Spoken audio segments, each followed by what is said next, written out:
How are we doing today? I am doing so good. Today has been the best day.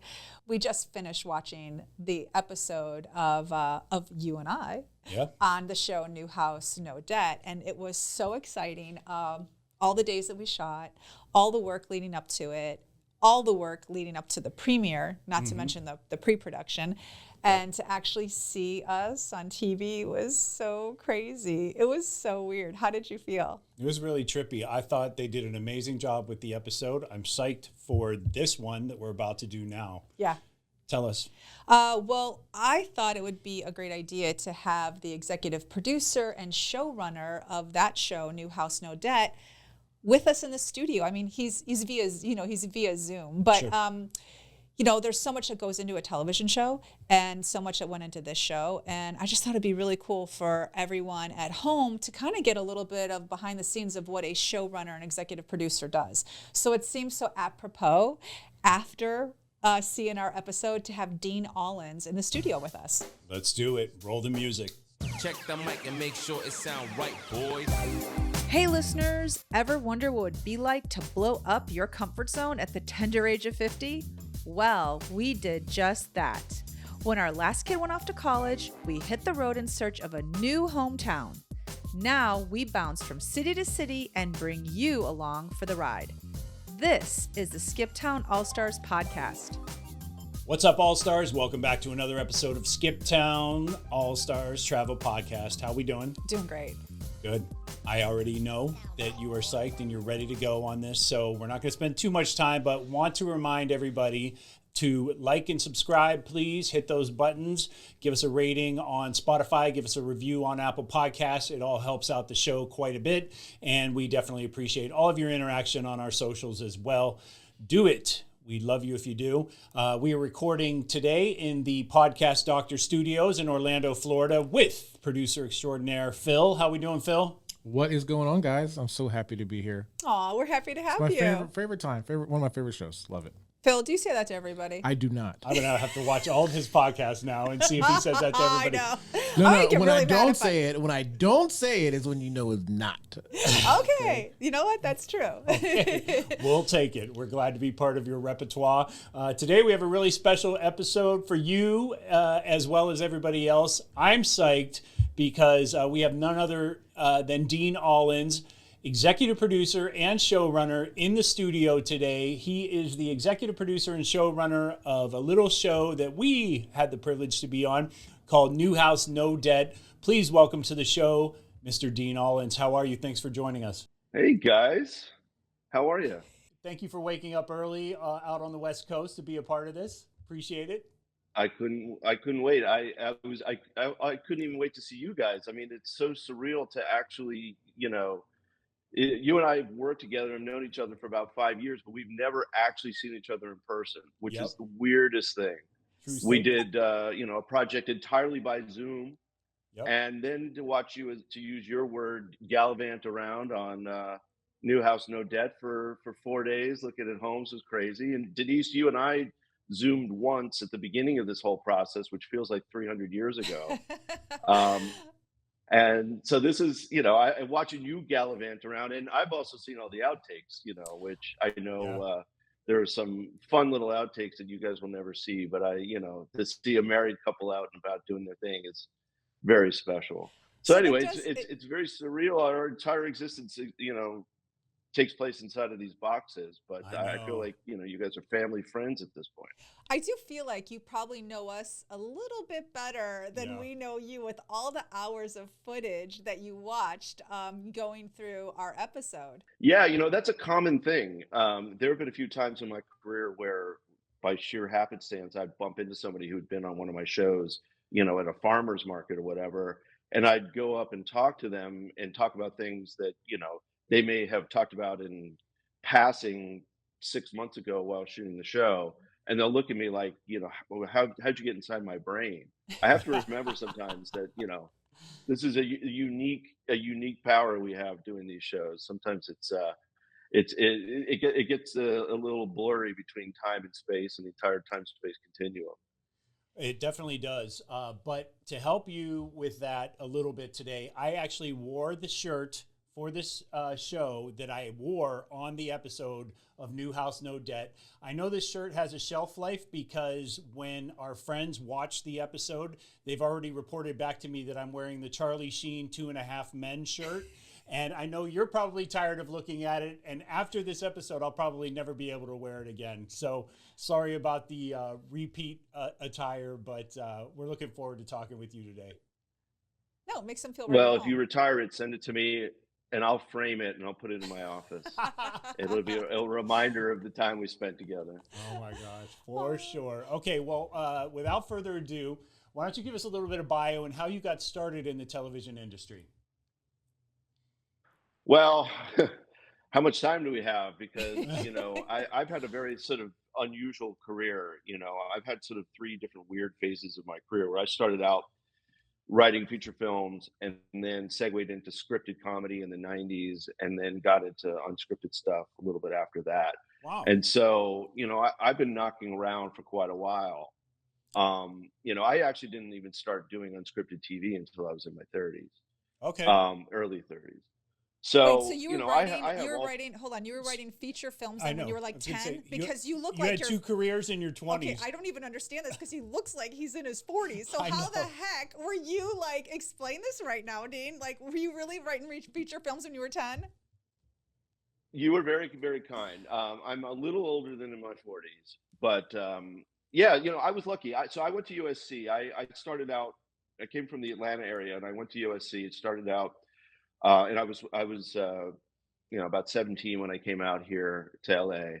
And it's actually a pretty fun Hollywood story about my very first crack in the door. I was parking cars for private parties when I was a freshman and sophomore at USC. And we'd go around everywhere, up and down and do private parties. I met all kinds of interesting people. And one time we were up in Laurel Canyon. We did a private party for this Paramount executive who threw this, big bash, and he had this pretty young girlfriend by the name of Mariska, which I remember because it was a really strange name.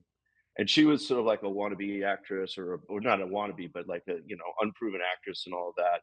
Mhm. And the very next day, I read an article about this guy in one of these old magazines called Premiere Magazine, which is a trade magazine that's now defunct. But it was like one of the people to watch, and he was like the hot young executive in the business.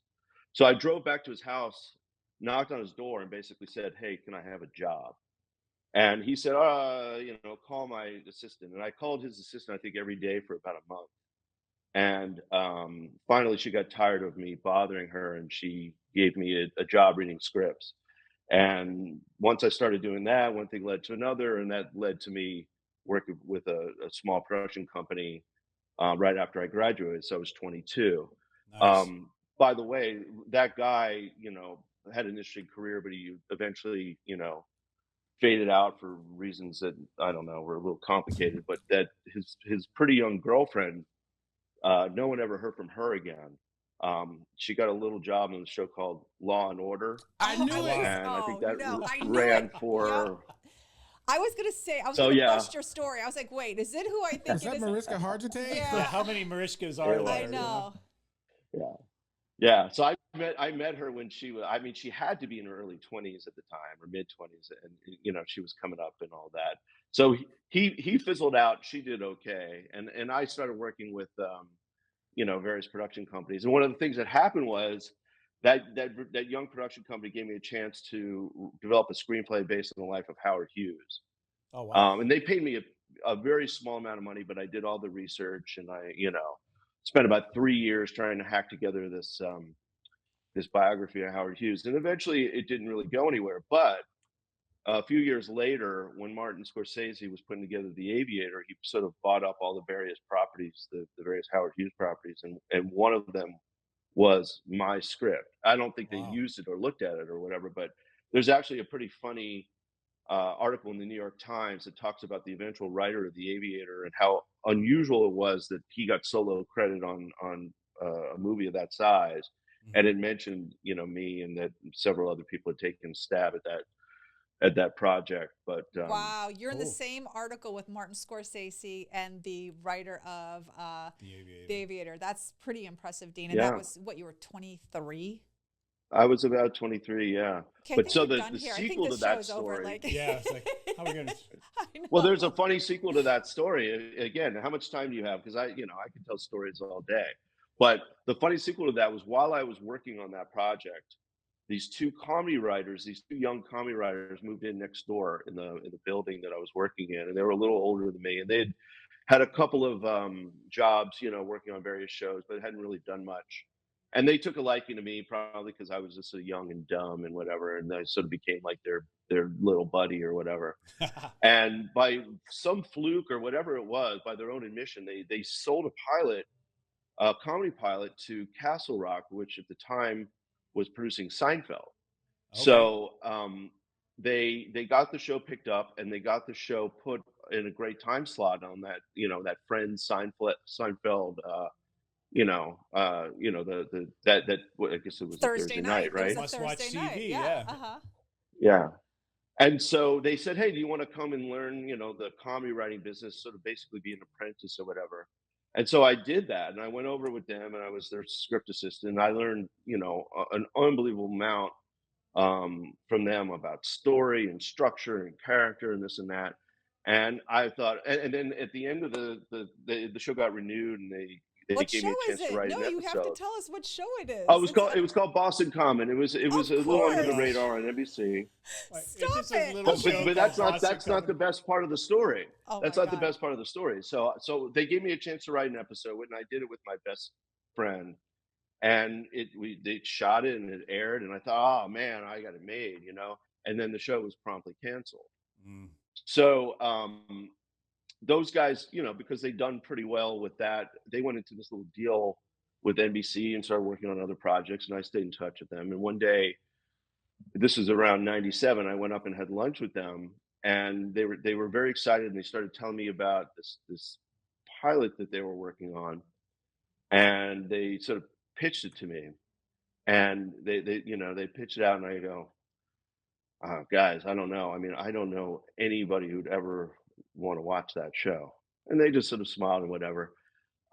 Any guesses what that show was? Oh, it's going to be a hit show. Because whenever you think it's not going to be a hit, it is always a hit show. Was it? House. Oh, It was Will and House. Grace. Oh my gosh. Wow. wow, Dean. So did that you go- shows you what I knew. Did you go and work on Will and Grace? I didn't. No, at that time, for reasons that God knows, there's probably 52 different reasons, but that didn't happen. I did work on the pilot. I did the same thing that I did for them on Boston Common for the pilot. And that was fun. I was in that writer's room, and there were some pretty high-powered writers on that. Right. But when it went to series, that for reasons that I could spend all day trying to dissect, it didn't. I didn't end up going with them on the series, but man, I learned a lot. I could go back in time and sort of probably take 20 lessons from the time I spent with those guys. Yeah. So And that how was old were you at that point? So you're at you're saying no to Will and Grace. How old are you? 26? By age Well, I 26, didn't say no. Dean They said Ollins no to was me. saying no to. No. I didn't say that. Let's be clear. They said no to me. Okay, I wanted got to it. be there, but I don't Got it. think I fit the, I don't think I fit the criteria they were looking for at the time for, who knows, whatever, maybe 10 reasons. But that was a pretty big disappointment for me in my life. I mean, I won't lie. But yeah, I think it was about 26, 27 at the time. And then that was around the time that Unscripted started to unfold, and sort of started to blow up. And so I had the sort of benefit of learning story and structure and things like that from like real masters. Yeah. And I so would say when so. I sort of segued into Unscripted, it was a fairly easy transition, because, James, as well as anyone, story is story and character is character. And there are obviously different skills that we use in Unscripted, but there are many that overlap. Yeah. So from there, it was like an easy jump. And so I was sort of like uniquely positioned to sort of move up, in the ranks, running shows and all that. And so I did that I had sort of two different phases where in the early 2000s, I worked with a guy James, you probably know this guy, a guy named Tom Beers, who Oh yeah, did of course. things like Deadliest Catch and Yep. Axemen and all those kind of shows. So I was in post on the first season of Deadliest Catch. So I'm Okay. like the Forrest Gump of television, right? Um, and then around 2008 or nine, a guy named Tom Foreman was starting a new company. He was the guy who created Extreme Makeover Home Edition. He was starting a new company, and I Yep. got in with him, and that's where that's sort of the third part of my career, where Right. since that company formed in 2008, it's changed names a few times. It's now known as Critical Content. Yeah. But at the time that he started, it was called Relativity Real, and later it was called Relativity Television. And so I worked over there as a showrunner and also as an executive for 5 years. I want to know, why did you choose reality? Because you're right. You know the writers from Will and Grace. You're in scripted. You had your feet wet in that. Why jump over to reality? Why not just stay in scripted? What was the draw? Well, you want the honest truth? The honest truth was that I met a woman and I wanted to start a family and I needed a stable income. And I did not want to be the guy who was 30, saying, oh, it's right around the corner, my big break in script and whatever. This sounds Does so it really? familiar. It Does really this not does. sound familiar? Oh, 100%. No, I mean, there's a million This is stories like that. 100%. But, No, for sure. Because James had the same but issue. Like, James, We had a baby. yeah. yeah. And somebody asked him, why didn't you go into film? Somebody asked James one time, why didn't you go into film? He's like, I never would have saw my family. Yeah, I mean, there's a million stories like that, and I think that we've gotten this inferiority complex in the unscripted world that we don't deserve, and we should really sort of work hard to shed. Yeah. I mean, it wasn't like a settling thing as much as it was an opportunity that I took. Yeah. Look, I'm slightly older than in my 40s, and I'm still here, and I'm still kicking. So You made the something right went decision. okay. No, you really made the right decision. Totally. So for our audience, then, I think, especially when I've sort of glossed over details in the industry and everything during our podcast and other episodes, I think a lot of people don't understand exactly what an executive producer does versus a rank and file producer, as you mentioned earlier, versus a showrunner. Can you spell all that out for our listeners? Yeah, well, look, there's a lot of differences between, let's say, what an executive producer does for film and in television. And so it could be really confusing to the average person who doesn't necessarily track those sort of things. Yeah. In film, an executive producer is usually the person who sort of gathers the money and sort of puts together the package, but they don't necessarily do anything creative. Yeah. In television, if in scripted, you can have an executive producer who is also the writer and creator of the show, but you can also have non-writing executive producers who just sort of make the show and leave the writing to other players. In unscripted, the executive producer and showrunner are usually one and the same. Okay. So in my case, so there are other executive producers. In the case of New House, No Debt, you have Jenny Daly, who's the president of Critical Content. She's an executive producer. You have Matt Pickell, who's also an executive producer. He's the senior vice president at the production company, and myself. Now, those guys don't, on a daily, day-to-day basis, do work on the show. They consult, they give notes, they do as needed, but they're Right. not on the ground, sort of doing the work. So what and then also in some cases, as you know, James, you can have network executives who call themselves executive producers. Right. Some do that, some don't. So there's a lot of different ways that you can sort of take that credit. But in the case of someone like myself, who's an executive producer and a showrunner, my job is just to make the show, Right. literally make the show.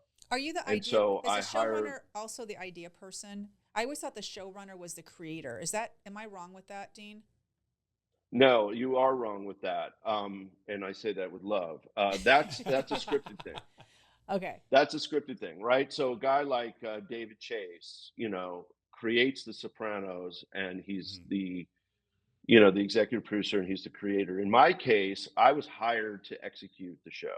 So the people at the production company, Critical Content, generate the idea. Maybe it comes from Jenny Daly, maybe it comes from her development team, maybe it comes from a combination of both. I think this was probably Jenny's concept, if I remember correctly. And they go and they sell it to the network, and then they need to hire, a for hire person to come and make the show, and that's where I come in. The show was sold, and they, for reasons that have to do with budget and schedule and whatever, they started casting before I came on, by a couple weeks, right? Just to get a jump on the thing. So, they bring me on, and the first thing that I need to do is sort of involve myself in the casting. And Yeah. so basically from that point, I'm looking at casting, I'm looking at staffing, I'm looking at scheduling, I'm looking at, uh, trying to figure out, all right, how are we going to work backwards from these delivery dates and all that kind of thing. And so, yeah, I mean, so the showrunner and unscripted is, I mean, there's no better way to put it than making the show literally by hand. Did you begin casting once Jenny and or her development team came to you and said, okay, this is the house we're doing, or this is the show we're doing, and this is going to be the format and everything? Do you start with casting? What happens on day one? Well, for me, day one was, okay, I got to catch up on this casting. And as I think you guys may know, casting for a number of reasons that won't get into, uh, didn't go super smoothly on that show. Okay. And so when I jumped in, the first thing I needed to do was say, all right, where's the casting stand? Where does casting stand? How close are we to figuring this out? So day one for me is looking at the casting that was submitted, trying to figure out what it was that was making the network uncomfortable or unhappy or whatever, or unsatisfied with what they were seeing. And Right. I mean, look, this happens all the time. This I was isn't going to ask you, that unusual of a thing. is that normal? I was going to ask you, like, in reality TV, is it normal for casting to be a problem, or is it typical? It's typical. I mean, casting is a tricky it's a tricky art form, I agree. and everything about it is subjective. And the other thing is, look, I mean, you guys got cast based on, what? You had a casting person Zoom with you for 20, 30 minutes or whatever, and they cut that up into 2, 3 minutes of very raw. And James, your hair would curl. I Yeah. mean, you've seen these casting reels that companies do, and Yeah, they don't I've need cut a to, they bunch of don't, them. Yeah. yeah, yeah, they don't need to be fancy. I'm not saying anybody is doing anything that's, improper, right? It's really just to get a sense of it. But what I of the duo in this case. Yeah. But the truth is, it's you could have a bad day, or the cut could not do you justice, or whatever it may be, and the exec watching it could be having a bad day, or the exec watching it could be eating a donut and not concentrating on what Yeah. they're doing, or they could be tired because they've watched 80 of them today, you Okay, but I know? do have a And question, so, Dean. If you're going to go and be on a show and you're in casting, whether it's on a Zoom or you have to walk in somewhere to cast yourself for something, shouldn't you like present your Sunday best? I mean, honestly, like if you're going to go and have a hot ass bun in your hair and a like dirty t-shirt on and you're going to go on this Zoom for casting, they're going to say no, right? of course, yeah. I mean, look, it's certainly incumbent upon you to, put your best foot forward. But what I'm saying is, sometimes there's no accounting for taste, and sometimes there's no accounting for timing, and Right. sometimes there's just no, you know. Again, look, I've had sort of a little bit of a love-hate relationship with these casting reels, because depending on how quickly they have to be turned around and all that, they may not always do the subject justice, and Right. sometimes they do the subject more justice than they deserve, Oh, that's probably and so true. That's how we got you in. could end up that's exactly how you got in. No. Um, but so casting is a very tricky process. And so in this particular case, for, there are a few different reasons, the network decided that they wanted to stop down and sort of rethink it a little bit. And Okay. so we had a little bit of a period of time where, we were sort of looking back on the casting that was done, and we were trying to figure out what else we can do to sort of generate, new opportunities or whatever. And so we were delayed by about 6 weeks. Oh wow. And Okay. during that time, we sort of, we revisited some of the people that had been looked up before, and then we tried to generate, new opportunities, like I mentioned. And then the thing about that was that they didn't move our air dates, Oh so wow. Holy we just lost cow. 6 weeks of time, and so everything got compressed. Oh But my what was lord. fascinating about you That's guys crazy. is that, you know, putting together a schedule like that is it's like putting together a Sudoku. Right. And by the time we got to you guys, we had one slot left. So and we were already starting production. And so Yeah. when we were casting you guys, we basically said, okay, here's the thing. This is a bit of a long shot because they're going to need to be available on like these 4 days. And Yeah. that's the only option that we have. And When we that was started putting together crazy. the schedule, yeah, when we started putting together the schedule, we could like, oh, we could offer you this week, we could offer you that week, or you can, you know, What was figure crazy out for us getting. as well is that we had a wedding. Like, I don't know if you remember, but we were literally working They ran around a hard wedding. out. So we were like, if it goes if it goes 4 hours over and it makes us like, we had a wedding we had to drive to, it was 5 hours away from our last location. So Yeah. it was, Oh, I remember. Yeah. That, again, once we got down to the nitty gritty of making that show, we were sort of in these very tight windows where, Yeah. we were trying to minimize having to like fly long distances and things like that. And, but we ended up having to do it anyway, where we'd go from Florida, you know, to wherever, Arizona, and then back to Florida. Right. If we had more time and whatever, we could have, we call it gang shoot, all the Florida episodes or all the, Right. but we made it work. It was if you like puzzles, that was a good one. Yeah. So, okay. So let's talk about what were some of the challenges, especially on New House No Debt, that maybe arose that you didn't foresee. Like, I'm sure you came into it after. So you've done this enough, right? You've done enough formats and enough. This is a house show. I know you've done this type of format before. What about New House No Debt? Was there anything that sort of came out of left field that you weren't expecting? Well, that's the interesting thing. I never done this format before. Oh, You Oh, know, okay. but we worked yeah. So on Design Star together, new next gen. I guess yeah, it's but different. It's that not was a a house hunting show. yeah Yeah. that was a yeah that was a design competition show. Right. But it's interesting that you bring that up because what's happened in the unscripted world more so over the last several years than when I was first sort of starting out is that you get really siloed as a producer as you're a home rental guy or you're a food guy or Yeah. or woman. Like you could be you just get pigeonholed as this sort of like one that basically you could do one trick for reasons that I can't explain. I've been able to escape that. And when I did the Great Food Truck Race back in 2010 when we started that, Hmm. I'd never done a food show before. Okay. When I did the Brady renovation show in 2018, I'd never done a renovation show before. Okay. When I did Design Star with you, James, I'd never done a design competition show before. I took over a show called Survive the Raft a couple of years ago that was on Discovery. It was a big adventure competition show set down in Panama. I've never done one of those before. All right. Um, and same thing here. I'd never done a house hunting show, which is like house hunting is like a subgenre Yeah. in unscripted. It's a very very niche thing, because it's really sort of based off of House Hunters, which is a wildly successful show, and then people have been trying to sort of come up with different flavors of house hunting shows ever since. Yeah.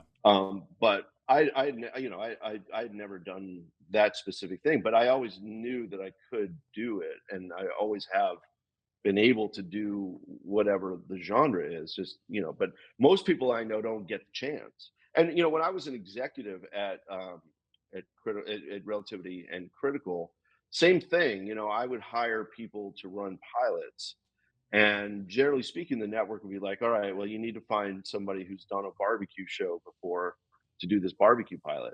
And I always found that a little frustrating because I knew that like I was the exception to that rule. And so I knew that rule shouldn't always be, Yeah.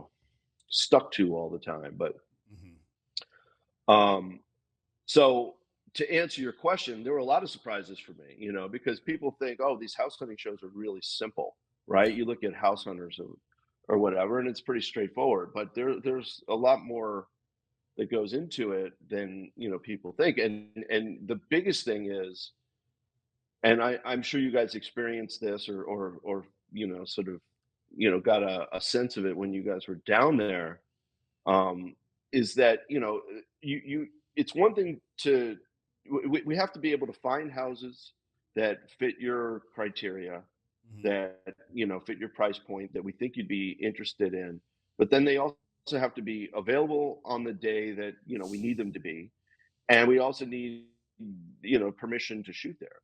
Right. You guys could have gone down to Savannah and looked at any number of places, right?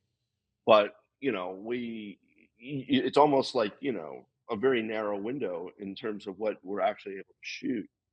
Yeah. So Yeah, there's a lot, because not everybody so is there's a going to let lot you of in their house. I mean, not right. everybody's going to let you in a house with their Yeah. camera crew. With I a mean, camera crew, if yeah. somebody had asked me if we could shoot inside of my house, I would have said no, because I know production. I know how many people are in and out, and my floors are going to get dirty and da-da-da. But So, wait, yeah. on TikTok, there's a guy who just walks around the street and asks, "How much is your rent?" And then, "Can I see your house?" And they let him in their house. That's not real. Are you telling me that's not real? I don't know what's going on TikTok, but I don't think that A&E or HGTV is going to take on that liability. There's a little more legalese involved for sure. Okay, so Yeah. so on this particular show then, what was the most challenging? Like, I mean, as a nobody, I have an idea of what might have been, but I'm curious. You're the showrunner, you're the executive producer. What was the most challenging? Was it getting the camera crew in those houses, like getting that approved?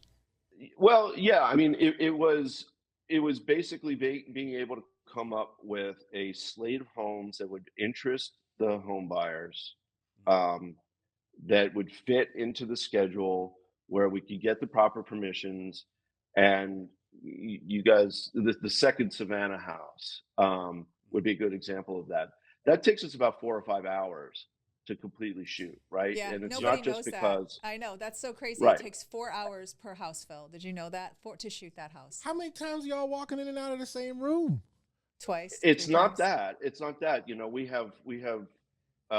have crews going through and shooting inserts and shooting with what we call Ronin, which is when you see those sort of like big sort of smooth shots that come into the room and give you the POV, Yeah. that's the Ronin camera, right? And then we also Expensive. have a guy going through and shooting traditional POVs, because the obvious reason for doing this is when you say, "Oh my God, look at the coffered ceilings," we got to show the audience the coffered ceilings, right? Yeah. And the camera, in the scene doesn't always go there. Ideally, it does, right? That's the sort of best, purest version of it. But we have to go through and make sure that we have that. And we shoot it a couple different ways. We'll shoot the sort of pretty gliding, smooth shot, but we'll also sort of simulate what it would look like if the cameraman had sort of gone from, the Denise, your comment about it and your point. We always tell the cameraman, follow the point, right? Yeah. If Yeah. if the home buyer points at something or even refers to it, you want the camera to go there. But for various reasons, sometimes you can't, right? James, you've dealt with coverage many times where the cameraman tries to do that and then he goes right into a Yeah. post And you're like, I or would have into a preferred you cabinet just or stay on the guy or whatever. Just stay on the guy yeah, next time and grab the exactly. shot later. Exactly. Well, there you go. How many times have you torn your hair out, Yeah. for something like that? So, the cameraman and our guys are really, really good. And God, they did so They were many of incredible. those house tours. I know when Yeah, I people were mean, a asking, shout out to Bo Banning and Ryan Hartley, who were Bo's the DP on that show, and Amen. Ryan was the number 2 camera guy. And I know you guys got to know them, oh, Yeah. we but did. those They were guys, great. worked their tails off and shot a lot of great stuff. So a big shout out to both those guys. When Yeah. people were asking us how long our shoot days were, and I was telling them like 10 hours, and they would say, how many homes? Oh, you must have visited a lot of homes. How many homes? And I said, 2. And they could not. I'm like, these guys were working from day and night. Like, yeah 2, because it's 4 hours per house, sometimes 5. I told Jamala, who was our producer there on set, after the second day, I said, you know what? It's so different than just showing up to an edit bay every day. And that can be taxing for its own reasons. But the truth of the matter is, after 2 production days, my head, the minute it hit the pillow, I was out both nights. I'm like, I'll just iron my stuff in the morning and get ready for tomorrow's shoot. I'll get up early and I'll over caffeinate and I'll get ready then. I can't do a single thing right now. So I have a question. This is your first house hunting show. Would you do another show like this again? Like, you got your feet wet. How are you feeling? Of course, I would do another show like this again. I would do another genre. I mean, I like the challenge of doing different genres. For what I mentioned this before, but for whatever reason, I've fallen into this thing where I've been brought in to sort of help projects that have had problems for one reason or another. You're a fixer. And so, Are you the reality TV yeah, whisperer? A fixer. I wouldn't call myself that. That might be a little much, but I have had some experience sort of coming in and helping out projects that have, fallen into trouble for one reason or another. We did this thing I mentioned called Survive the Raft, which was on Discovery, and it got off to a rough start, and the showrunner departed, and I got another Hollywood story, but I got a call from my old friends at Critical Content, and basically the guy said, "Hey, could you be in Panama tonight?" Oh, Wow. get out of here. And I had literally just finished a project the Friday. This was, I think, a Tuesday, and I had finished a project on Friday, and I was sort of settling in to sort of figure out, all right, what am I going to do next? So the timing could not have been better. And so I spent the Monday trying to figure out what I was going to do next, and then on Tuesday I get a call, hey, can you be in Panama tonight? Problem And so solved. I said yes. Yeah, Okay, and I went. But don't you ever get like, I mean, okay, you're getting this call. Do you get a knot in your stomach like what am I getting What am I into? walking Yes, into? Yeah. yes, exactly. Yeah, yeah, but I mean, That but sums it isn't up. that? But I mean, like professional athletes will tell you, like if they don't get nervous or whatever, then there's something wrong. Or Yeah. people who do, any line of work or whatever that's sort of high stakes or whatever. If they don't get nervous, or if they don't sort of, question their own sanity, then it's probably not worth doing. And I'm not comparing myself to a professional athlete, but I'm just saying, like, it's sort of across um, every line of work, right? Like if you're not sort of like mentally questioning your own sanity for taking something on, Yeah. then it might be time to try something new, right? It's true. It's Because you're proof that probably in a bit of a rut. it's proof that you love your, it's proof that the butterflies are proof that you love your craft. That's funny. And you want to do your best. Yeah. You do your best work. So Gene, I have a quick Exactly. question for you. So I don't know Sure. if people realize that these shows are quite expensive. I mean, we were just trying to figure out like how much a show like something like this would cost because you're flying crew around this and that. So I don't think people realize like you coming in to fix the show, like there could be millions of dollars at stake here, and it's big responsibility. Like they're asking you to come in and like it's sinking, make it right. Well, that's exactly right. Now, like a new house, no debt, is on the less expensive side, on one hand, but it's still fairly expensive for what it is, right? yeah. But a Yes. show like Survive the Raft, yeah, that was a very expensive show, and it was a huge investment, not just by Discovery, but it was also a huge investment by Critical Content. And by the way, the other thing that people don't know or think about with these shows is that Survive the Raft show had been in development for several years. Mhm. And so there's a lot of hidden costs that you don't even think about that went into the development and nurturing and all that, right? Yeah. And the human costs and the human investment. And it's very hard to sell a show these days, and it's very hard to get a show greenlit these days. And so, just the idea of all of that sort of capital investment and human investment to get a show sold and up on its feet, and for it to have it go down the drain right Oh, there at that Yeah. point, you know, and no, it's forgetting heartbreaking. even It's about the heartbreaking. production budget, right? And Yeah. people don't even take into account what's been spent to get it there. And and I having worked on the development side for 5 years internally at Critical, I know this feeling, you know what I mean? And a lot of people forget about that. And Yeah. so I try to be really mindful and respectful of that. Even on like a show like this, our show, when I mentioned that the casting had sort of stopped down or whatever, I mean, it very easily could have been one of those cases where the show didn't come back, Right. where for Oh, whatever reason they sort of said, we're yeah, not going to do it. it's Now, true. and I will say Jenny Daly, to her credit, she's I don't know if you've ever met her, James, but she's a tenacious producer. And Yeah. she fights for her place at the table. And I have a huge amount of respect for her because, she just won't take no for an answer. Yeah. And, in the best possible way. And she conceived this and she got it sold and she got it to the place where it was, on the 10-yard line or whatever. And she was not about to let that become a field goal or a punt. Right.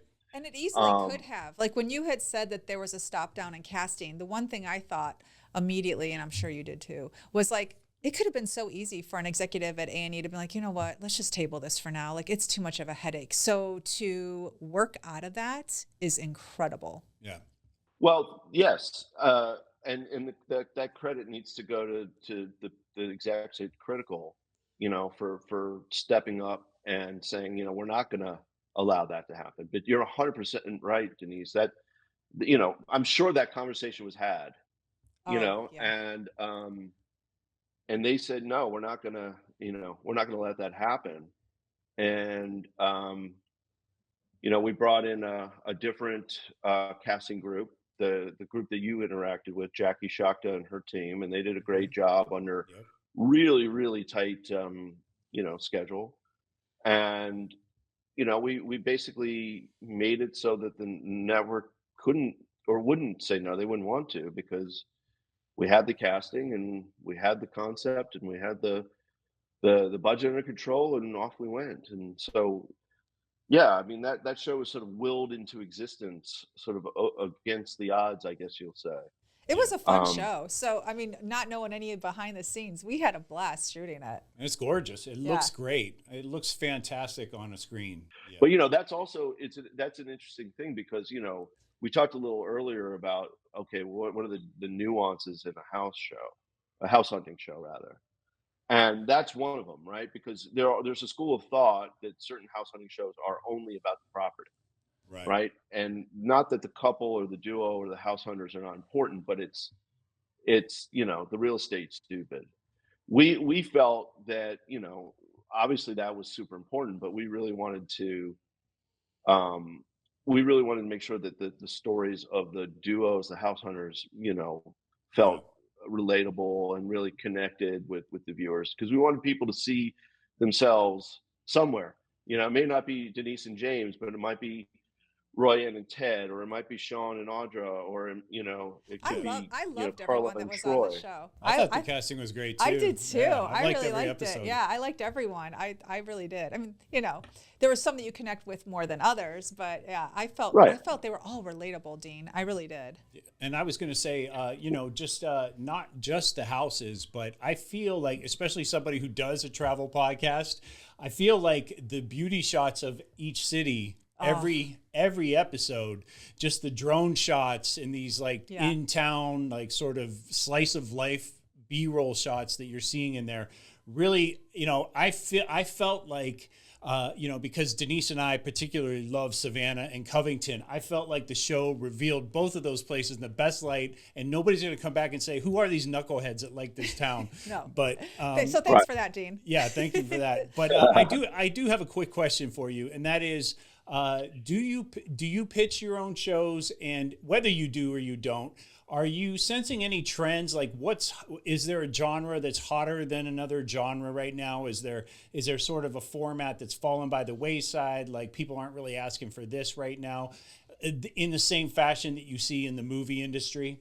Well, to answer the first part of your question is, yeah, I do pitch my own shows, and I have a really fun project with the actor Jason Patrick that Oh, cool. I've been trying to get going, and Mhm. that's probably a whole separate podcast. But Yeah.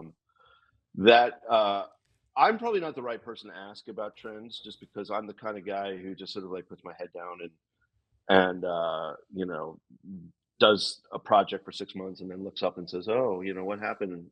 Oh, there was an earthquake. There was a presidential election. What happened in the 6 months I was gone?" Right. Um, Okay. what I will say is that with, as I'm sure you guys know, there's just so much consolidation right now and uncertainty in the sort of, Yeah. basic cable landscape that, everything is slowing to a crawl. Yeah. And so there's just sort of a lot less of everything. But, there are certain genres that I think will always be there. And house hunting, sure, but home rental is sort of like a bulletproof genre. Yeah. And then food seems to be a bulletproof genre. And dating in some form or fashion. But I guess what I'm seeing less of are maybe some of these docu-follows about these sort of like weird characters like a Duck Dynasty or something like that. But Yeah. that's just my own take, and I don't know, what you've seen, James, but Mhm. again, I'm probably not exactly the right person to ask, but I think with all the, I think there will always be food shows, there'll always be real estate shows, there'll always be reno shows, Yeah. and then everything else, I think, just sort of ebbs and flows. Love isn't going to go away anytime soon. Also, Right. but seems to be an endless fountain of you know Yeah, I mean, I can TV relate to fodder. that for sure. I've definitely, so for somebody who historically has, if somebody's not getting eliminated, I'm not working on that show kind of thing. Like I've always done competition reality since the inception of my career. But in the past 6 years, I would say I've done more house, food, and just like you said, dating shows, like multiple seasons of Temptation Island and all those types of shows and everything. And, it is, I guess you're right. Those shows do in many ways feel sort of recession proof, but I'm going to tell you mine and I want you to tell me yours. So, I have, so I want to know which show of yours is the one that got away.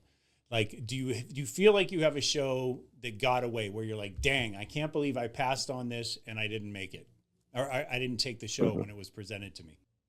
um, yeah, I think I have one. What's that? Are you going first or am I going I could go first? first if you want. I went to an interview one day at CBS Television City, and Denise called me and said, "How did the interview go?" And I said, "It went fine, but it was dumb." And she said, "Why?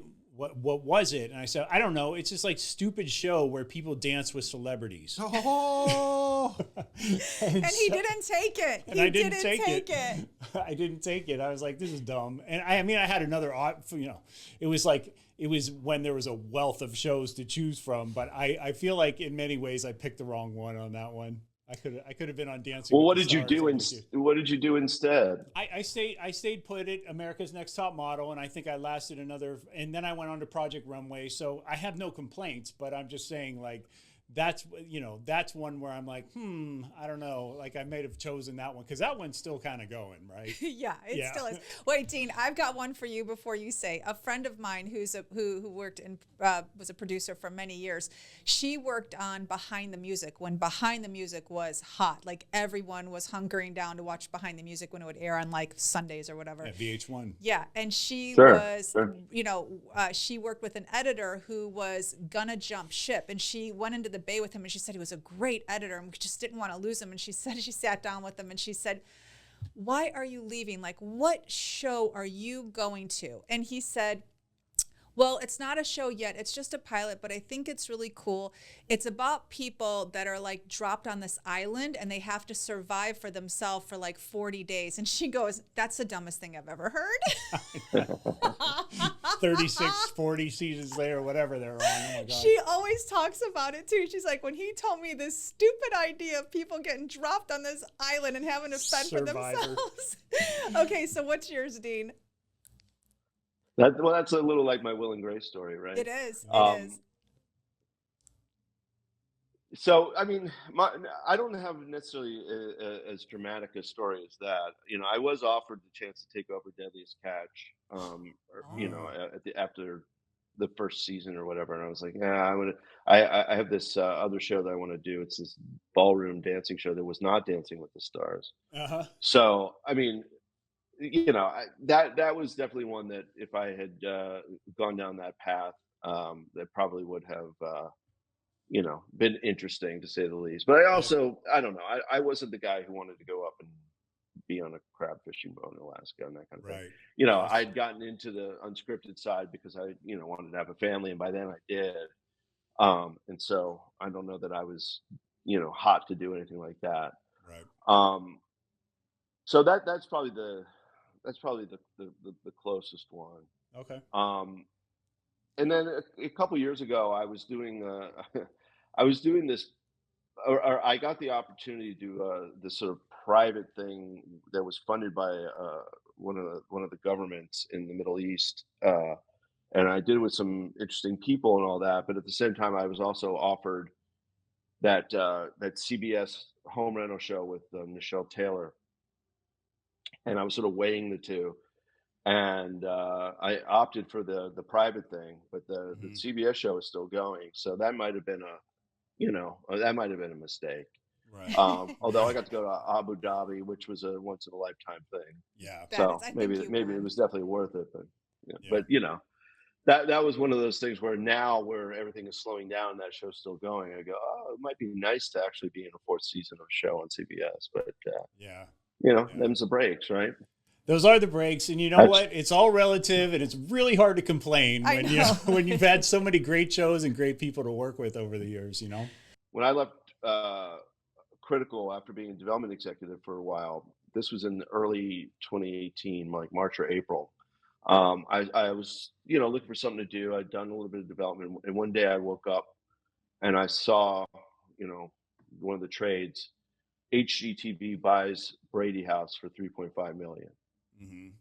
And I called my buddy, a guy named Brian Lando, who had been my executive at Food Network when I was running the Great Food Truck Race. And he had since gone off and become an independent producer and had a bunch of HGTV shows, Guys Grocery Games, Food Network shows, Guys Grocery Games, and a couple other things. And I called him, or I texted him, and I said, hey, are you getting this Brady show? Because if you are, I want in. And he said, I'll call you in an hour. So he called me back in an hour and he said, yeah, I got the show. Wow. I don't know anything about the Bradys. Can you come in now?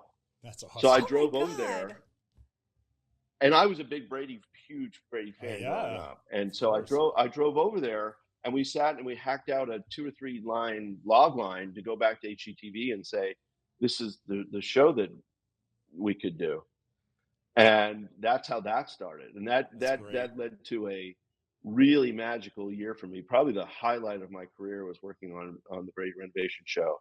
And the best part was, those Brady actors, I got to know them all really well. And wow.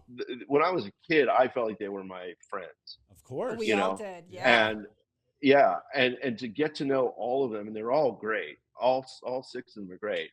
And I even got to know Florence Henderson's daughter. Sadly, Florence had passed by the time we did the show. But I mean, that was just sort of like the most surreal, special experience. And that experience sort of makes up for any negative-ish experience that I might have had over the years, doing this, that, or the other thing. I mean, that was just a special year. And I wasn't even the showrunner on that show. I was an executive producer, but I wasn't even the showrunner. Oh. I had a special role on it, where, one of the first things that after we crafted that 2 or 3 line log line, then HGTV said, all right, well, we got to go find the Bradys, because they weren't really as much in the public eye at that time. Yeah. So it was my job to go and literally, track them down. You were liaison to the Brady kids? Oh my God. I found all 6 of them. Some of them were easier to find than others. I mean, they weren't like in hiding or anything, but they weren't necessarily like out in the a couple eye. of them weren't doing as much. Mike Lookinland, moved to Utah, and lives a very quiet life there, and happily so. And he's, the greatest guy in the world, but he wasn't necessarily looking to be found. Uh-huh. When we called him, he was happy to be involved, and he enjoyed it. But he wasn't like dying to be back on TV. He wasn't on TikTok looking for you. No. Exactly. And I mean, and Mike is just an outrageously great guy, by the way. And again, they all are. But a couple of them were easy to find, and a couple of them were a little harder to find. But it was sort of my job to sort of put them all together and say, hey, this is the real thing and not some kind of cranky thing. And what the thing I'm most proud of about that is that was the first time we got all 6 of those Brady kids together in a project since the show went off the air, because the various revivals and reunions they had, there was always one actor who didn't participate, either Right. in the Brady Brides or Wow. in the Brady drama series that they did in 1990 and all that. So So that this was the first really time they cool. were all together. That's a feat. You actually accomplished a feat to get all 6 in the Look at same. Dean, Yeah, bringing look, people together. I'm not claiming that I accomplished the feat. I was Yes, just you No, are. you have to. You You, have to. are on our show. I'm Our just saying listeners- that our that listeners was will what wanna made think that really special. Yeah, I mean, look, I just made the phone calls, and they were interested and willing to do it. So I wouldn't. That's I'm awesome. not patting myself on the back for any major feat, but it was a very cool thing to be able to pull together. Living in Hollywood, we're very fortunate because there are celebrities everywhere, and we a lot of times get to meet our heroes. And I think what is so fantastic about your story, obviously getting them together and the show was a hit and all of that, but like that your heroes were nice, because how many times in LA have we bumped into somebody that we like, were a childhood fan of, or even an adult fan, and they were just jerks. So for you to like have a story that good, because you could easily have said the show was great, the content was good, but they were just and the fact that they were nice, Yeah. that is a highlight of someone's It- career. Yeah, it was really great, because if Maureen McCormick had been an unpleasant person or whatever, Your life would have been over. my head would have exploded. Yeah. Was And I Marsha. told her at one point, yeah.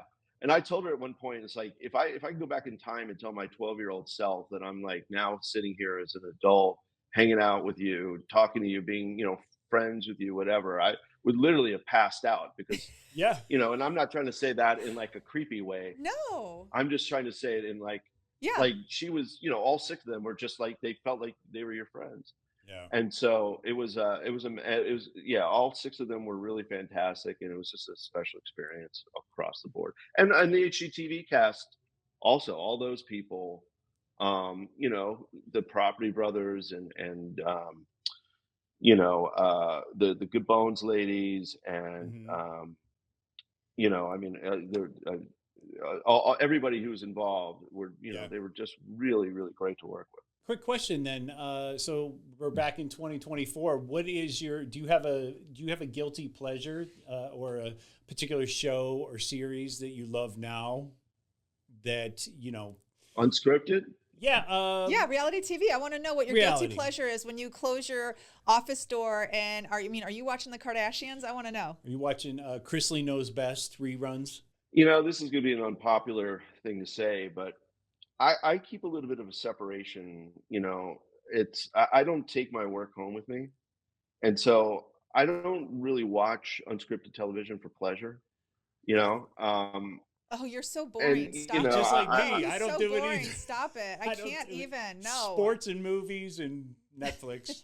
Oh, Yeah. so you're telling me when someone And has it's a not that I reality don't show like- on in the house, you're not stopping. You had kids. Those kids must have been watching reality TV. And when you were going to grab, a drink, you didn't get sucked in? My stepdaughter watches Love Island, but she watches it on her phone or her tablet or whatever, like that's so against everything I stand for. So yeah, we don't have that sort of communal thing where, people are watching shows and I stop by and whatever. But yeah, I like to sort of keep it separate. I like to know what's going on in what the trends are and that kind of thing. But at the same time, I can't claim to be a rabid consumer of it. And there's nothing wrong with it. It's not that I don't, it's just not what I do. Okay. Like you, James. I don't believe you, I but okay. I watch a don't lot of believe you. sports. I watch a lot of sports, and No, James I do gets other sucked things in. other than- James gets sucked in. So he's I mean, acting like he doesn't, Dean, but I am assuring you right I now, will- he is asking about Khloe Kardashian's new boyfriend. No, I don't. Yeah, you do. I did get You sucked can into stop. Selling Sunset when the girls were watching it, but it just feels like more work. when you're watching it. And so, it's the same reason a That's construction guy, that's part of it. Yeah. a construction guy's house is falling apart because he does so much of it out in the world that, so I'm kind of that person. I only have one more No, question. Go ahead. it's so funny you say that. My dad's a doctor, and my mom always used to say that he would save everybody's lives and treat everybody except his own family, which was not true, by the way. But my mom always said that and compared him to the shoemaker, who's, to use your analogy, whose kids have shoes that are falling apart. Yeah. Yeah, like you just don't want to be thinking about you don't want to sort of take your pleasures and your work and mix them together. I think that's a recipe for making everything feel mushy, and you don't have that sort of escape. Yeah. So what is your escape if it's not the Kardashians? No, I watch a lot of Dodger baseball. I do watch movies. And one thing I've started to do is I've started to dabble in doing some scripted writing again. Oh, nice. So my goal is to be the guy who goes on the Tonight Show and says, yeah, the last time I got paid by the Writers Guild was 25 years ago. But I'm back after a brief break. So a brief break. That's after having a few babies. So yeah, I've got a script that's it's a little bit in the sort of like alternate reality genre that I've been showing around a little bit and have a couple of other things going, and that's awesome. So that's kind of where I've been putting my energy. But I'm still like I mentioned, I'm trying to pitch this really interesting project with Jason Patrick that sort of relates to the movie The Lost Boys. Oh, I don't know if you guys remember that film. Yeah. It's James. No, he still talks about the Lost Boys. There was a song the other day on the radio. There what was it? The one with In Excess, and I forget the guy's name, but there's a song from the soundtrack, and I said, what movie? And she said, I don't know. And I said, you don't know? And I was, because I thought she was cool, but she wasn't, and so it was from the Lost Boys. I wasn't a teenage boy into the Lost Boys. I saw the movie once. You meet every Gen a lot X of teenage boy. girls were into it too. I mean, mainly because of Jason. Jason was the huge heartthrob at the time. Yeah, for sure. So check it out, Mikey. Oh, so you've got something going on. So it's like an offshoot of the Lost Boys. Yeah, Jason and I have a project that's sort of centered around the Lost Boys, and it's sort of in the same genre, I guess, as the Brady Project. So you could probably figure out where it would head from there. Nice. But we're trying to get something going with that, and and we literally just finished new house last week. Oh, nice. Which I know probably seems impossible for you to believe, but it's sort of down to the wire in terms of getting it on the air. Because as I mentioned, they did not move our air dates, so we lost a little bit of a cushion when we had that casting stop down. So the last episode. You stopped. Hold on. I just got to. You got to explain for people who don't understand. You stopped working on it a week ago, and episode 10 is airing next week. Like that is so close. Am I not right? You're right. It's crazy, right? It's crazy. That's not normal. Explain look, normal. It really depends. It really depends. It's more normal than it should be. But when we did Survive the Raft, that show sat on the shelf for like 8 months before it aired or whatever. Yeah. In this case, the network had a spot. They had a slot in their Saturday schedule, and they wanted it filled. And the casting stopped down, be damned.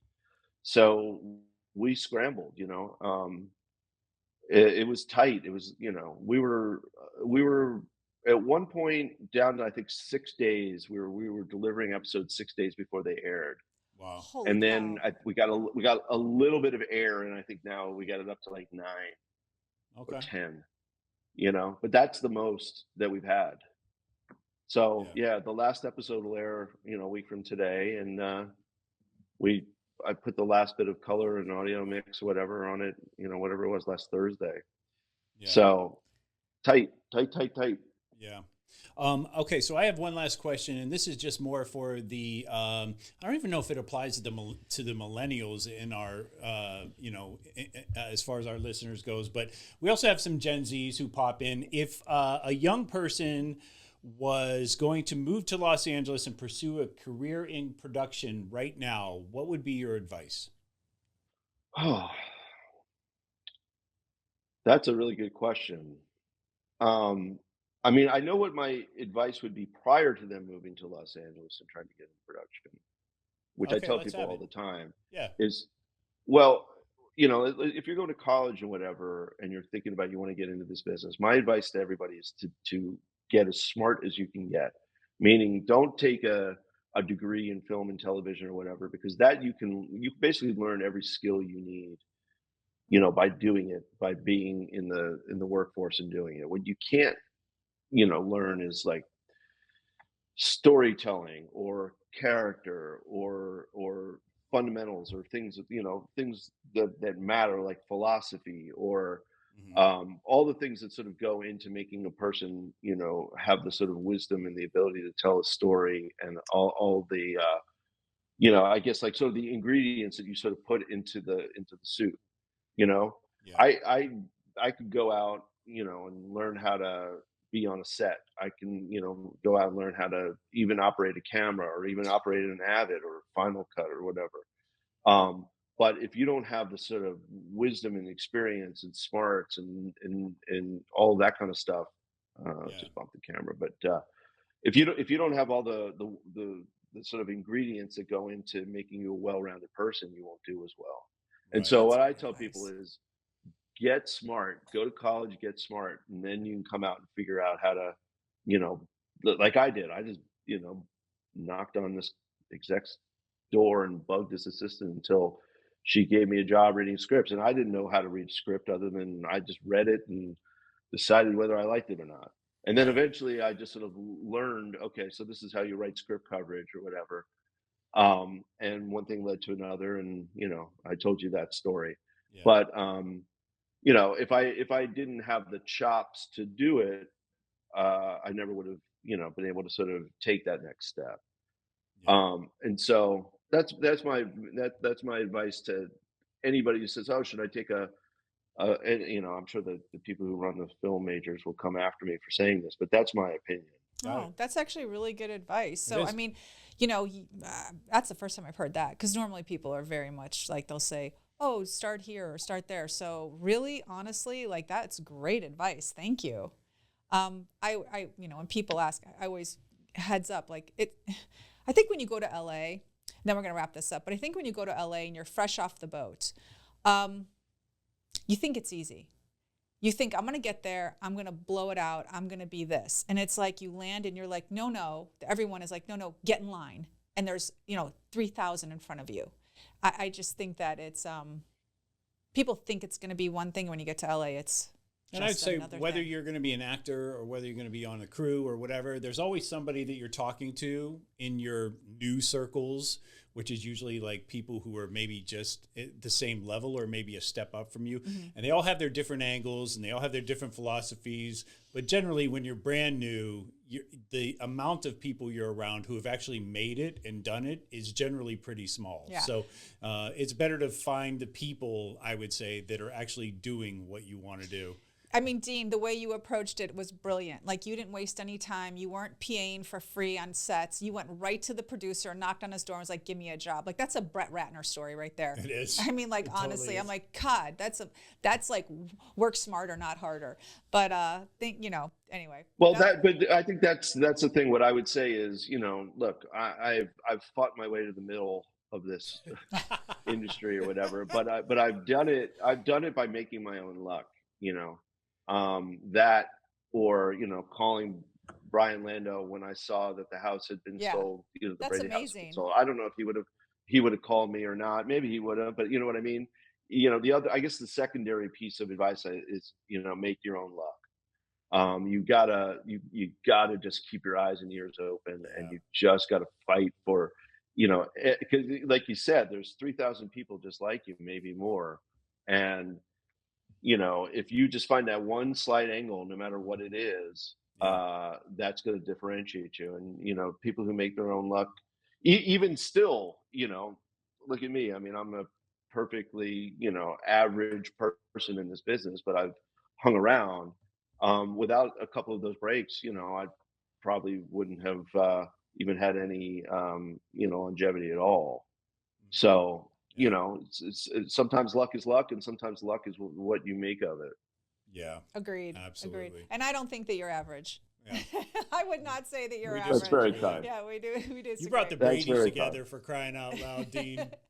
You're beyond average. Please. You give me way too much credit for that. I made a couple phone calls, but Cannot thank you enough for joining us today. Cannot thank you enough for hiring me back in 2020. And it's always a pleasure working for you, whether in front of or behind the camera. It's been an awesome conversation. Thank you for taking time out of your day to be with us today.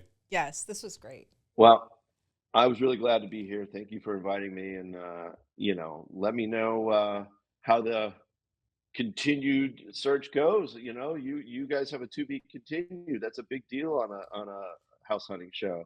We do, So, for sure. We're holding and out. that's We're actually holding it out as leverage for a season 2. I see. Yeah. Well, I guess I got to do well. It's aired on the West Coast, so I don't think I have to do a spoiler alert now. No, But you don't. yeah, but keep me posted. I'm very anxious to see where you guys end up, and if you do end up in Athens, let me know, because my family lives in Atlanta. We can next time I'm in Absolutely. town, we can meet for a beer, and actually You're- I could see you in person, James, and That'd be tremendous. You know. We'll have an extra room for you. You can come crash and watch the UGA game. We'll go to the stadium. It'll Yeah, be bring fun. the family. It'll be I fun. love. Well, my son's a senior at Georgia Tech, so he'll come with me. Oh, nice. perfect. Okay. Awesome. Okay, well, we're going to wrap this up. Thank you to everybody for listening. Thank you again to Dean Ollins for being so gracious with your time today. Why don't you take him out? Empty nest, full tank. Check the mic and make sure it sound right, boys.